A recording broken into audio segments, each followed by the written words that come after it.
It's crazy how all these Second Amendment guys and all these, right-wing radicals and stuff are always talking about, like, we need our guns in case there's tyranny. This is so we can protect against tyranny. We're watching tyranny happen right now. We've been watching it for months. We watched it during his first presidency. Now we're watching it again. And it's not like he even tried to hide it. He said, if I become president again, I'm going after the people who went after me.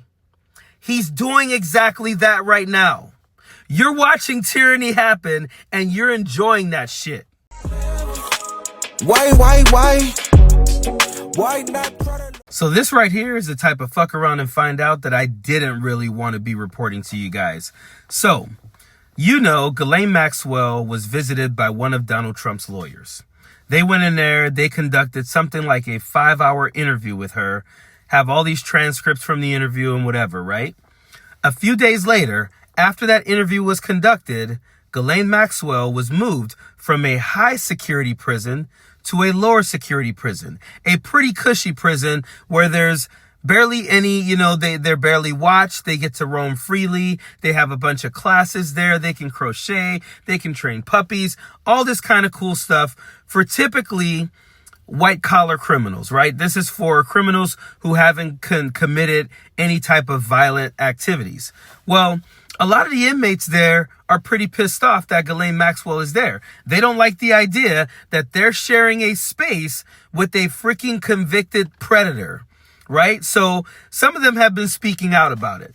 Some of them were told, hey, be careful what you say because we don't know, what the ramifications might be of you speaking out publicly against Ghislaine Maxwell. So it might be smart for us to keep this kind of within the cells, within the inmates only.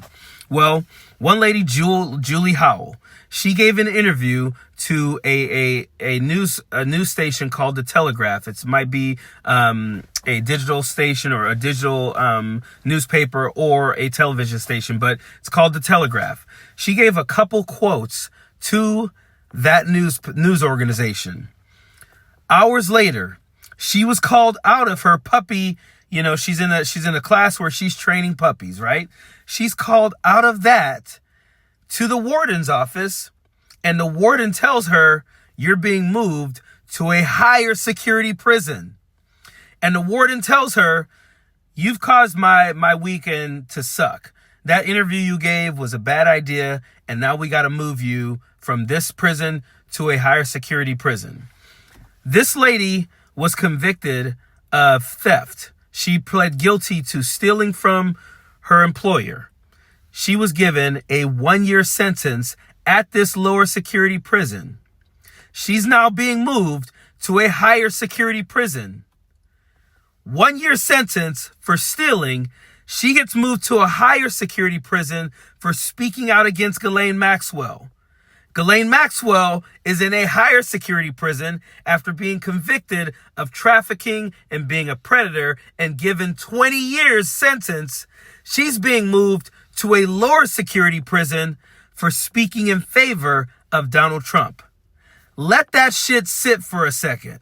Think about that for a second. On one hand, you have a lady convicted of theft who was given a 1-year sentence being moved to a prison that Ghislaine Maxwell should be in, while Ghislaine Maxwell is enjoying herself in a cushy prison because she said some nice things about Donald Trump, because she's not indicating him in the Epstein files or having massages or being involved with Jeffrey Epstein at all. That's some crazy shit. Epstein's co-conspirator, Ghislaine Maxwell, she was moved to a new prison facility in Texas this month. Now, her arrival is not sitting well with some of her fellow inmates. You see, most of the inmates are there for white-collar, non-violent crimes. Some of them are just not okay with sharing a space with someone who conspired with a sex trafficker, a convicted sex trafficker herself. CNN's Caitlin Polance has more on what's happening inside the prison. Caitlin, good morning. Good morning, Victor. The atmosphere inside that all-women's prison camp in Bryan, Texas, where Ghislaine Maxwell, the Epstein conspirator, where she now is, It's tense, and things have changed since she arrived about 2 weeks ago. Victor, what has happened is that the inmates, they have been warned by prison officials in recent days that they should use their discretion if they're going to talk about Ghislaine Maxwell outside of the prison. There was one inmate, I was told, a woman named Julie Howell, who provided a quote to a newspaper saying she was disgusted with Maxwell being there. Maxwell, a convicted sex trafficker, while all of these women in this prison essentially are white-collar, non-violent defendants of crimes. This woman, Julie Howell, she provided this quote, and then prison officials pulled her out of a puppy training class at the prison camp and sent her away to a detention center in Houston, moved her out of the Bryan prison camp, which it is prison, so it is a difficult place to live, but it also is much more comfortable than other types of facilities across the federal prison system for the inmates who live there. The lawyer of this woman, Julie Howell, Patrick McLean, he told me in talking about what happened here, nobody's going to say anything about Ghislaine Maxwell now. Are you kidding me? So that's just a glimpse of what it's like inside that prison. So remember how the Republicans were whining about lawfare and how the Biden administration was weaponizing the DOJ against his political opponents? Donald Trump was actually convicted of 34 felonies. Donald Trump is an adjudicated sex offender. He was actually found guilty by a jury of his peers. 4 indictments, 34 charges, jury of his peers found him guilty. That is not lawfare. That is not weaponizing anything. That is the justice system working. What we have here is Donald Trump being weaponized against anyone who dares to speak out against his self-interest. He has interest in Ghislaine Maxwell having the most cushy, most comfortable time for the rest of the time that she spends in jail. Because as long as she's there, she probably won't say a damn thing that's bad about him. And they will continue to just keep on kicking the can down the road when it comes to releasing the Jeffrey Epstein files. They whine about lawfare and weaponizing the DOJ and the FBI and so forth. And meanwhile, we're watching them do it with our own very eyes. It's crazy how all these Second Amendment guys and all these, right-wing radicals and stuff are always talking about, like, we need our guns in case there's tyranny.